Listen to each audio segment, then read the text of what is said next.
Welcome to another episode. Yesterday, the most hyped AI model in history, GPT-5, was released. But has OpenAI finally achieved AGI as they've claimed for the past years? Let's break it down. I'm Giorgio Zinaro. I'm Ivan Peña, and this is Bootstrap for Cash. Good morning, Giorgio. It's Friday, it's sunny. How are you doing today? Yeah, doing great. How about you? Yeah, I stayed late at night yesterday trying to watch the whole keynote because it was more like a keynote instead of a presentation of the hyper-hyped GPT-5 model from OpenAI. And it was 11 in the evening. I was writing down all the different things. But at the end of the event, I was thinking, okay, now, so in a nutshell, what should I say? What is my impression? And basically the sentence that came to my mind quickly was like, okay, I just lost 1 hour and a half of my life. So if you want, we can start with that, right? So we are going to do our typical AI news review of last week. And basically the biggest highlight was the release of GPT-5 yesterday. And yeah, basically it seems that GPT-5 is going to be the new default model in ChatGPT, replacing all the existing ones, the GPTs and O models. So now you shouldn't be able to choose in between them, but it will come out of the box for you. At the same time, it's a hybrid model. So the model will choose by itself whether it needs to think or not. And then I was thinking about, because they were selling it like, we did this to improve the user experience, because most of the people didn't know what model to use for the different use cases. And then I was thinking, is it really like that? Or is just a strategy for you to save costs in token consumption? Because we know that they are burning a lot of money. I mean, they were complaining some months ago saying, please don't be polite with ChatGPT because we are going to go bankrupt because of your politeness, right? So, yeah, it's true that it's enhancing the UX, right? But in another, if you think about it, they are also saving a lot of cost doing this move, right? What do you think? Yeah, I think they are. No, it does make sense if you think about probably 99% of the users. Yes, they probably didn't have a clue what the difference was with 4.0, 03, 03 Mini, 4.0 Mini, enable thinking or not. I mean, it was like, yeah, of course I want you to think, whatever you were asking, but the actual concept behind was a very different thing. But yeah, definitely. If he wasn't saving them money, they wouldn't do this. Yeah, exactly. Also put it that way. But it's also the naming, right? Because they started with GPT and then suddenly they came up with this new O thing, right? And basically it was that it can think, right? And now it seems that, I don't know if it's a marketing move or what, but they merged both worlds into one model and they called it back to GPT. So now they can just remove all this GPT-O thing. And now everything is going to be GPT, I guess, right? Yeah, it seems so. So it's also enhancing that because it was very confusing. Then they will allow access to all users, including free tiers, which is good, right? We can all test the model. And they say that they want to democratize access to everyone to the best model out there, right? So they're always selling it this way, like, we are saving the world, right? Again, it's probably because it saves them money. That's why they give it to the free tier. It's like, yeah, I thought exactly the same. It's like, yeah, well. Although there will be some restrictions for the free tiers, right? You cannot use it forever.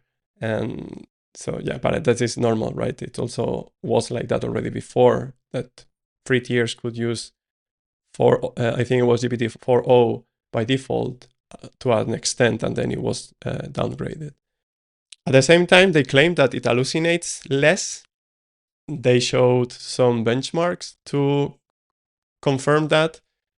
And I wanted to discuss with you afterwards, right, to see what you think about this, because I'm seeing a movement in the design of the new models, right? But let's discuss it afterwards. Basically, in a nutshell, they are creating what they call agentic systems, right? So basically, they are agents running in parallel doing a certain task. And I think by using this new system that we will discuss afterwards when we talk about Google, because Google also released some stuff, they are basically playing with statistics to reduce the number of hallucinations. But at the end, the model is still hallucinating, right? But yeah, let's discuss afterwards. Yeah. So it seems that the model is faster, which is true. I saw the demo and it was pretty fast.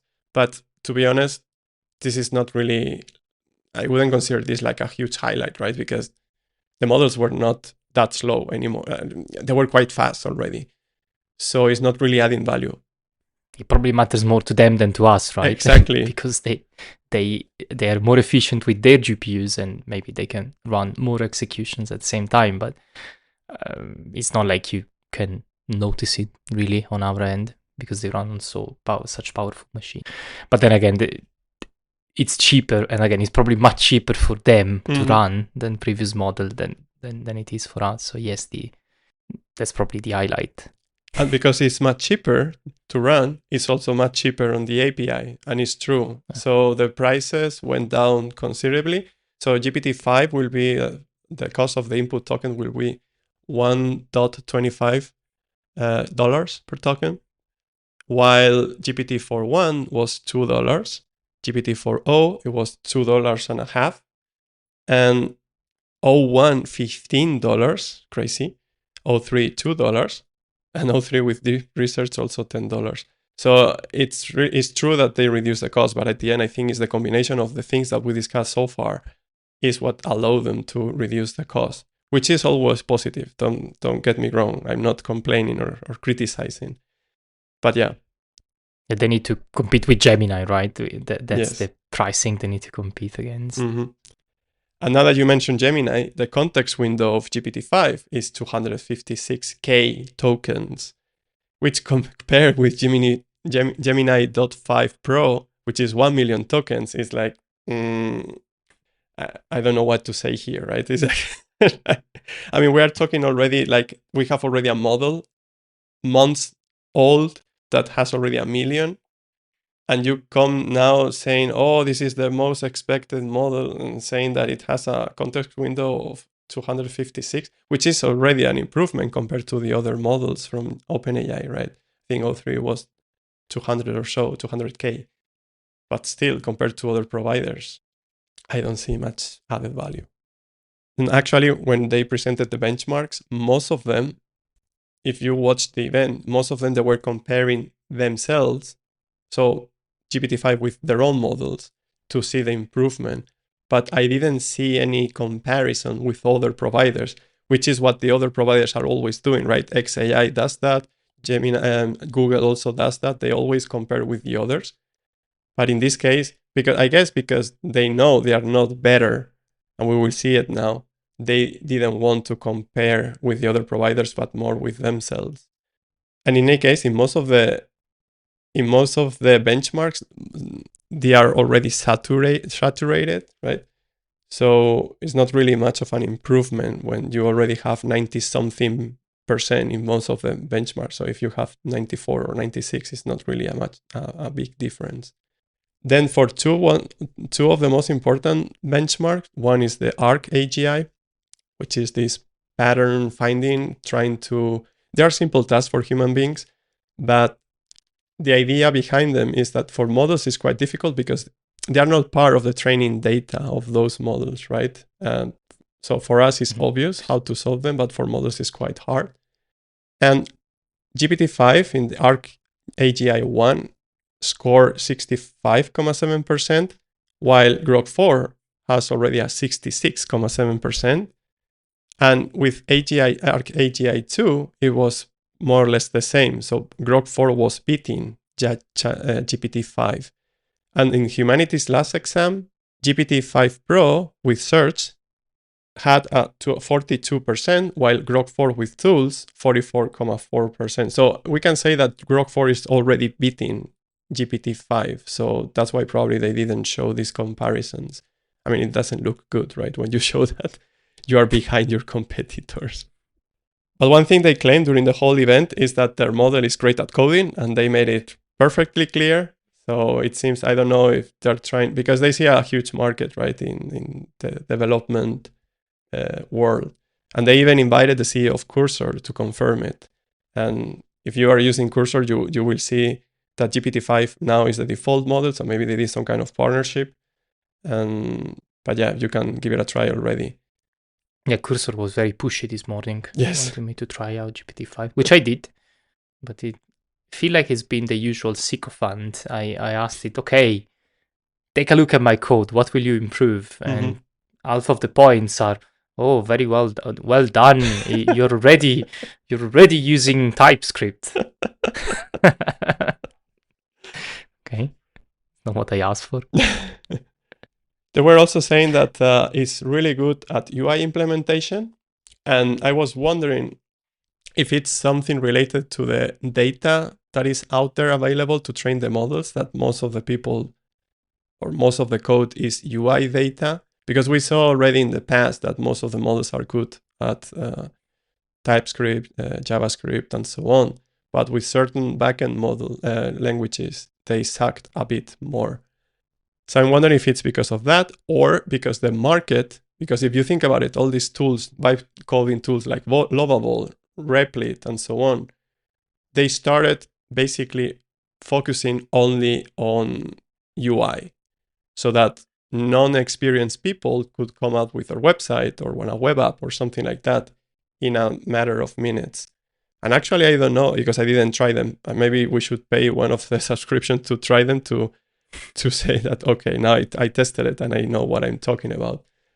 But I'm not sure about backend. I don't know if they support backend implementation. I guess so, because I remember Replit removed a database production some weeks ago. So I guess that's the problem, because they asked the front-end engineer to yeah. manage the database. Or maybe it's even worse. They're connecting the database directly to the front end. That could be really bad. So they also mentioned a couple of new features. So they tested the new advanced voice mode. A guy started to ask to the model to speak Korean and to do it slower because he was trying to learn Korean, and to do it super fast. And the model reacted quite good. Although you still see this ball moving, right? So when you open the voice assistant, you see this ball. While if you already saw, Grok 4 is already creating avatars. We will discuss more about it afterwards. But yeah, that's basically what they presented for voice mode. They also talk about access to Gmail and Google Calendar, so they're probably moving also towards this personal assistant thing. But yeah, all the other models have that as well, as far as I know. And they also talked about safe completions, which is basically a safer way to give answers to the user in case you are trying to trick the model to give you some instructions to do something dangerous, right?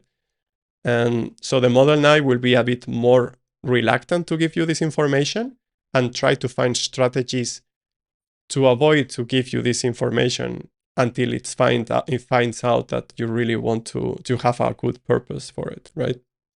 Although I saw this morning already a jailbreak. So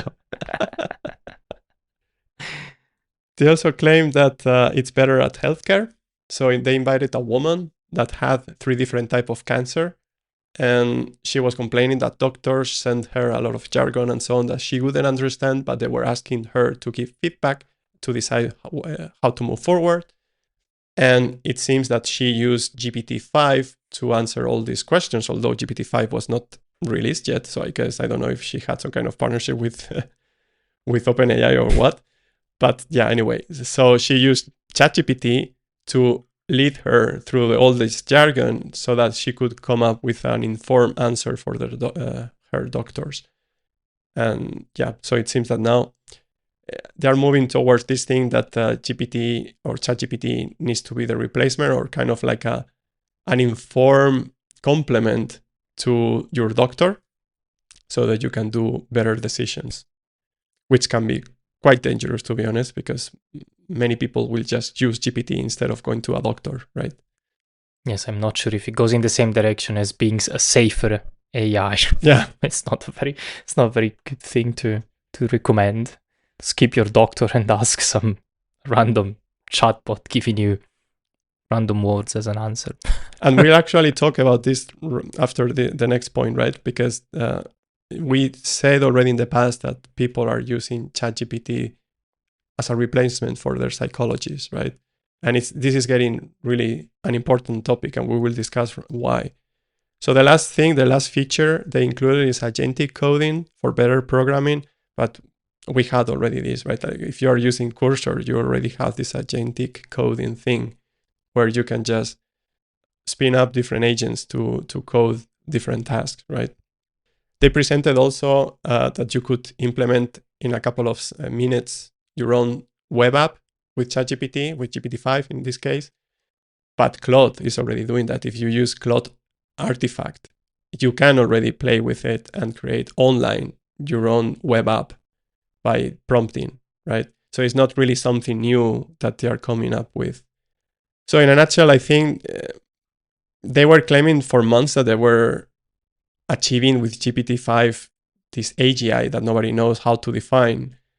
But I think the conclusion for me is that not even close to what AGI is supposed to be, right? So yeah, I don't know. What are your thoughts? Feels like they're finally they're running behind somehow. They are. As you mentioned, all the features you mentioned, everything, all the other providers have it in one form or another. Mm-hmm. In other, they just been outperformed. So I guess it seems that, with all the people that left OpenAI to join Anthropic and Google and especially Meta, it seems that it really is the people that matters. Yes. So no, it's AI is not coming for their jobs, at least. No, so Mark Zuckerberg is coming for their jobs. So Sam Altman provided an interview. I don't remember exactly to whom. But yeah, in this interview, he was talking about the legal confidentiality consequences of using ChatGPT as your personal therapist or even your personal lawyer. It seems people are using ChatGPT as a lawyer. Well, it seems the Swedish Prime Minister is using it as his cabinet. So I don't know what the legal framework is right there. But yeah, the thing is that there is no legal confidentiality when you talk to ChatGPT, right? Like there is with your psychologist or your lawyer. So be careful if you're using ChatGPT as one of these roles. Be careful what you say, because if a court orders ChatGPT, OpenAI to give them certain information about your conversations, they must do it, while your psychologist or your lawyer must not do it. So yeah, be careful.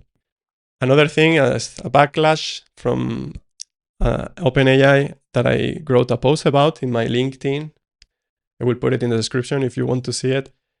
I don't know if you saw it, but many people were saying suddenly one day, be careful because all your private conversations from ChatGPT are being exposed to be indexed by Google, and you can look for them or you can search them on Google search.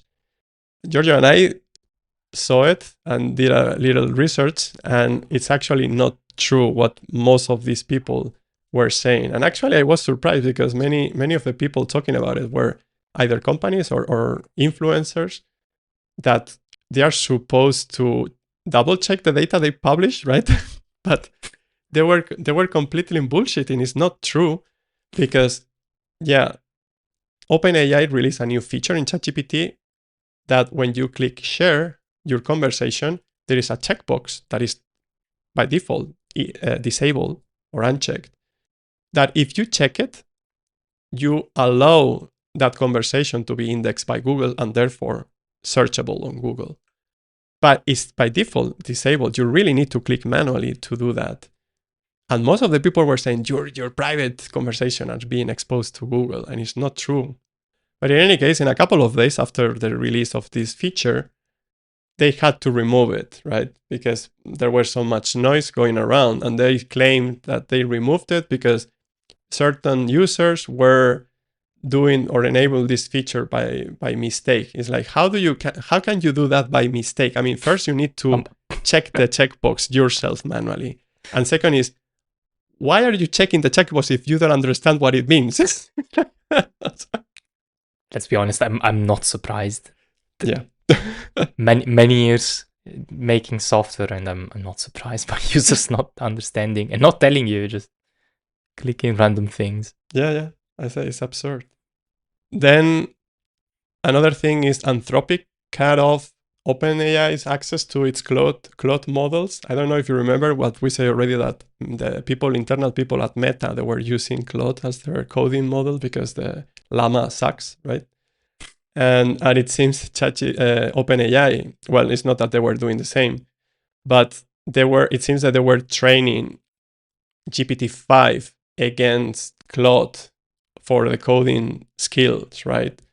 And I guess they were doing some kind of distillation mode thing, like this kind of teacher student training to kind of corroborate that the output given by GPT-5 was, according to the Claude standards, correct, right?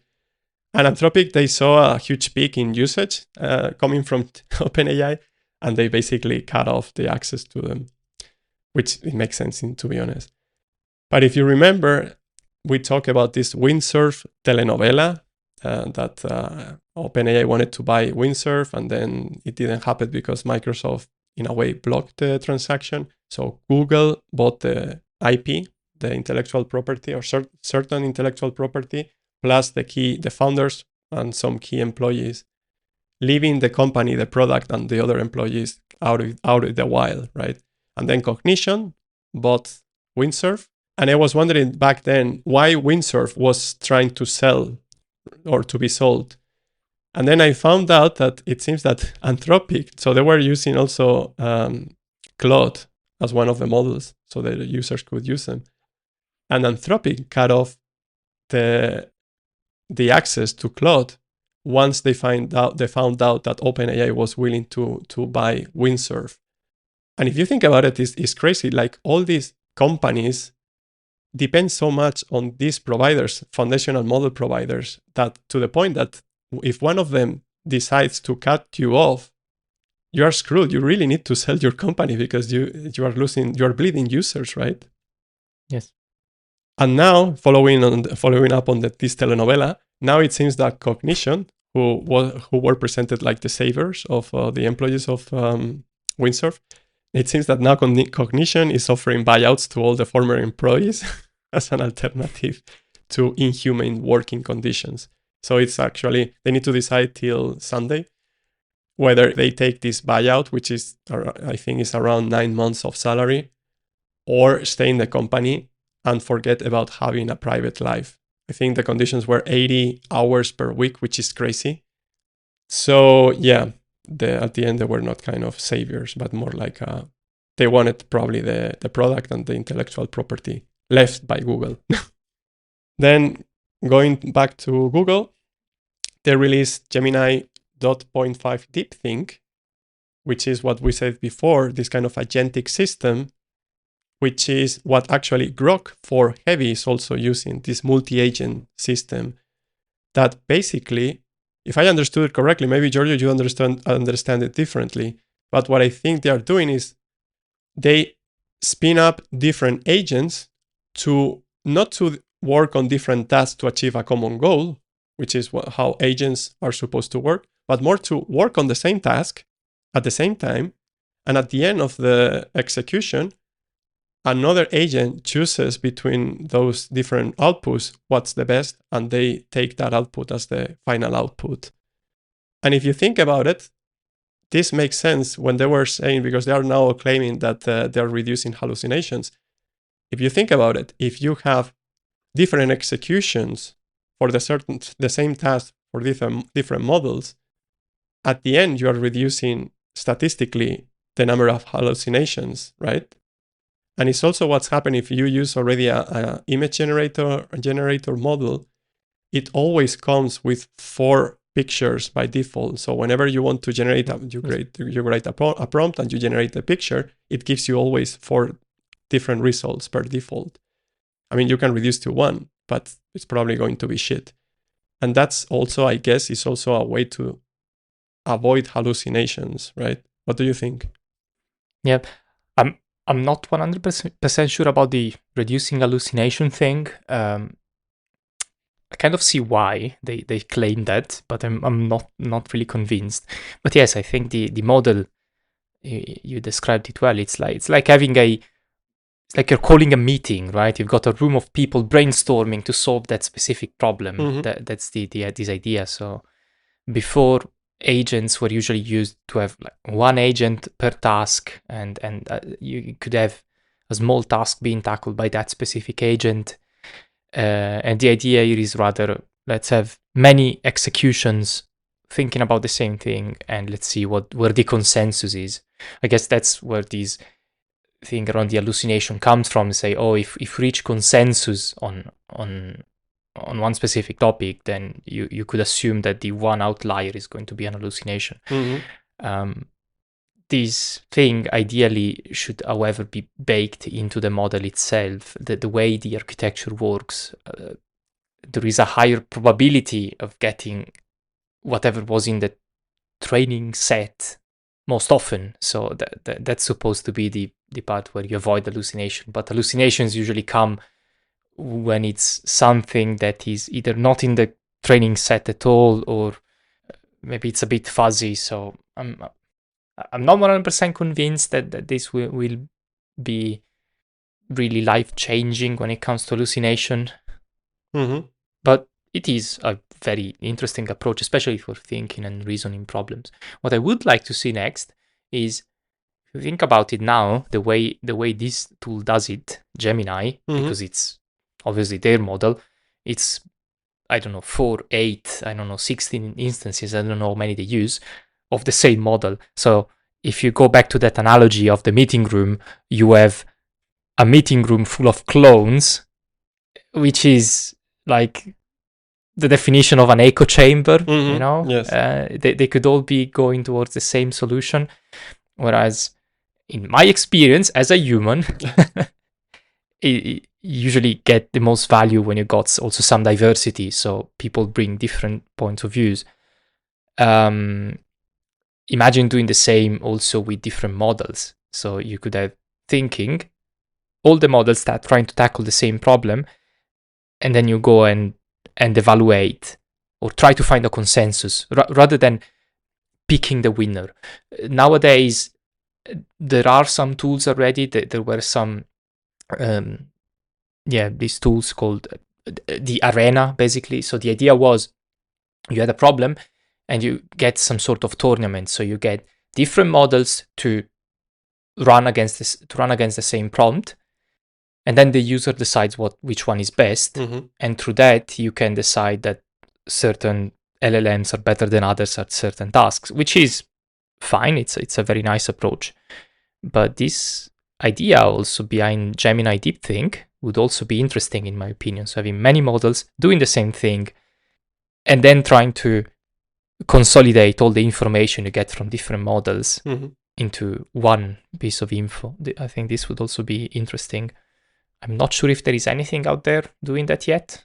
Maybe it would be an interesting research concept. As if we don't have enough things to do. There was, I don't know if we discussed it online or offline together before the episode that we didn't release yet. We will release probably next week, about coding. That certain vibe coding tools like Replit were discussing a new approach similar to this one to reduce cost and even get better results, which is basically running, for the same task, running different cheaper models. Instead of going directly with O3, back then it was O3, with one O3 instance to achieve one coding goal, you spin up different agents working on the same task, but they are cheaper, maybe using a cheaper model or less performant model. And at the end, you choose the consensus, like you were saying, you choose the consensus as the final output. And it seems they were doing some tests. I don't know if they implemented it finally. And you were getting better results and it was cheaper. So if that's true, then if you get better results and everything is cheaper when you use worse models, let's say, what's the added value of having now all this GPT-5 and all that, right? I get for research, especially for scientists, I think it's going to be, they cannot use this approach, or I don't know.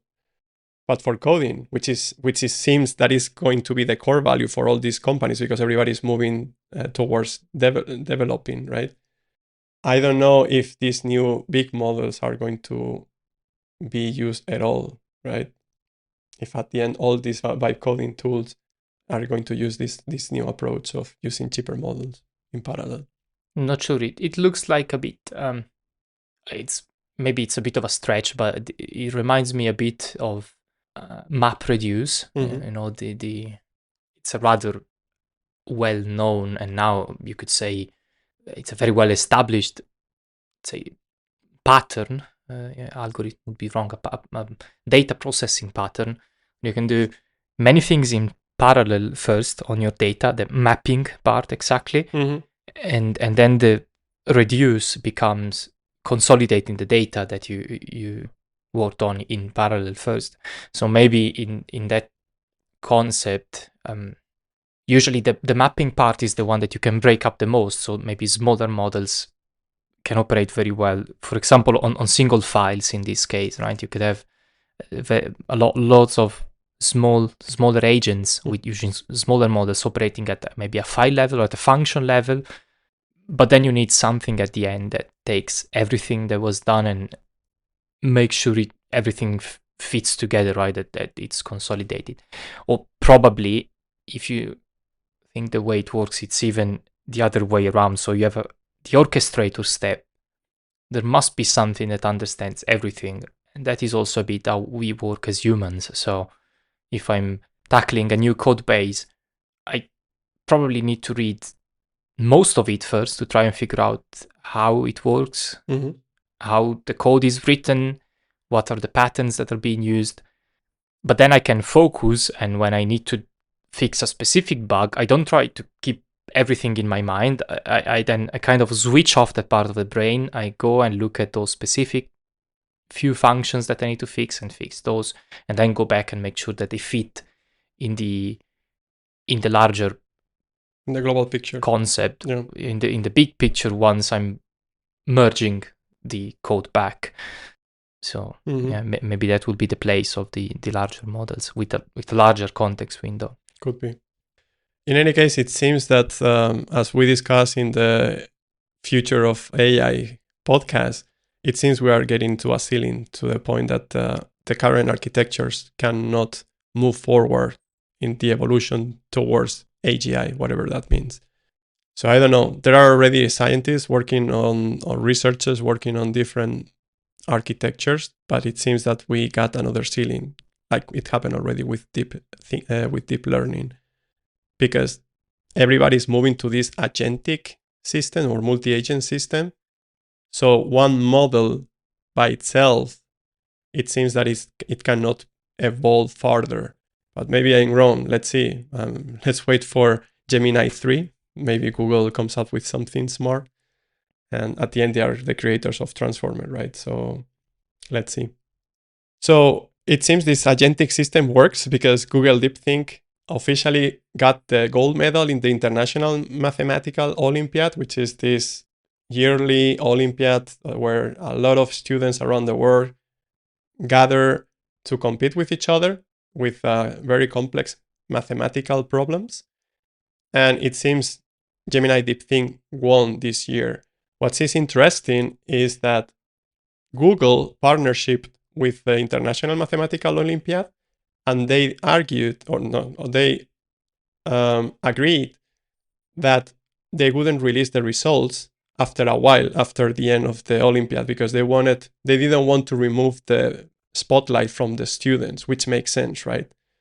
So they did that. And OpenAI also claimed, probably the day after the Olympiad finished, they also won their GPT-5 in that time won the gold medal as well. And it seems that they didn't do any partnership with the Olympiad, right? They just did it with their own referees or whatever you want to call it. So they didn't go through the official path. But that's not the worst, right? It's like they release the results the day after or days after the Olympiad. So they remove completely this spotlight from the students that won the Olympiad. Yeah, it's just not nice. Yes. Additionally, Google released lately Genie 3, which is this model that generates virtual worlds really well. I mean, if you didn't see the demo, please go to Google or whatever platform you use to watch how it works.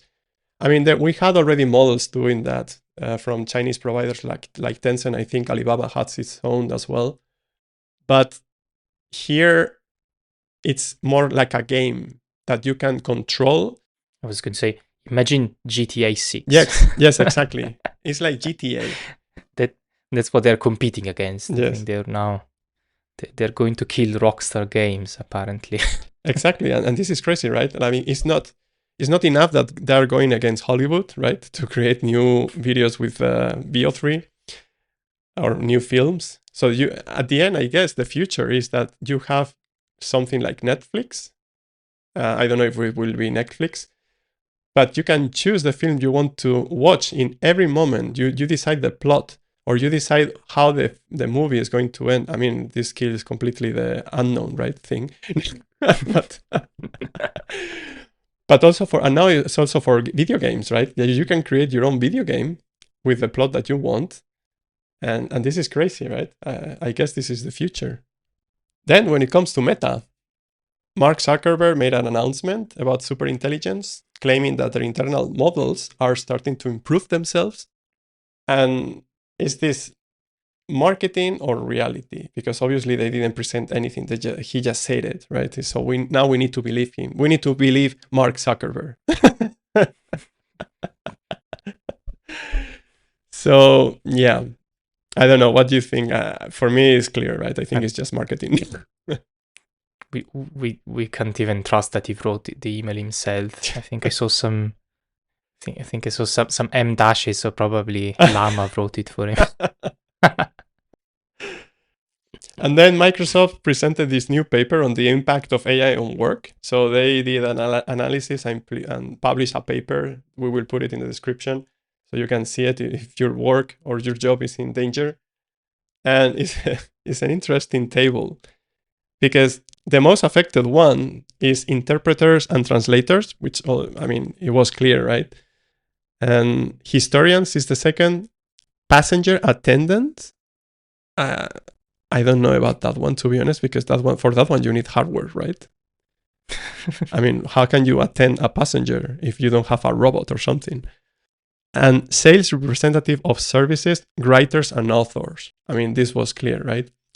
But what's interesting is if you go to the list at the bottom, which is the less affected ones, you have things like dredge operators, bridge and lock tenders, water treatment plant and system operators, foundry, mold, and core makers. What the hell is that, Giorgio?